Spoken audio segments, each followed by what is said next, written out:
ఈ మిథున రాశి వాళ్ళకి ఈరోజు ధనానికి లోటు ఉండదు. వృత్తి ఉద్యోగ వ్యాపారాల్లో అన్ని రకాలుగా చాలా బాగా కనపడుతుంది. అనుకున్న దానికన్నా ధనం ఈరోజు అద్భుతమైన కాలంగా కనపడుతుంది. మీరు అనుకున్న దానికన్నా అధిక మొత్తంలో ధనం చేతికి అందుతుంది, అన్నిట్లో సందేహం లేదు. తర్వాత రాజకీయ రంగ ప్రముఖులకు మాత్రం ఈరోజు కొంత వ్యతిరేకమైన కాలంగా కనపడుతుంది. అట్లాగే తల్లికి కొంత అనారోగ్య సూచనలు కనపడుతున్నాయి.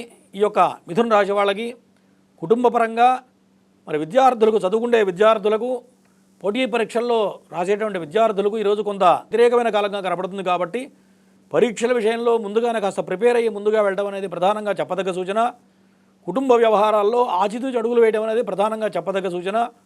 తల్లికి కూడా కొంత అనారోగ్య సూచనలు కనపడుతున్నాయి ఈ యొక్క మిథున రాశి వాళ్ళకి. ఈ మిథున రాశి వాళ్ళకి విద్యార్థులకు ఇంకా అనుకూలమైన కాలంగా గోచరించాలి అంటే ఓం గురుగ్రహాయ నమః లేదు బృహస్పతయే నమః అన్న మంత్రాన్ని జపిస్తూ మరి సాయిబాబా ప్రదక్షిణ చేయడం, సాయి సన్నిధిని దర్శించడం వల్ల, తెలుపు రంగు వస్త్రాన్ని ధరించడం వల్ల ఈరోజు మొత్తం అనుకూలంగా ఉంటుంది ఈ యొక్క మిథున రాశి వాళ్ళకి.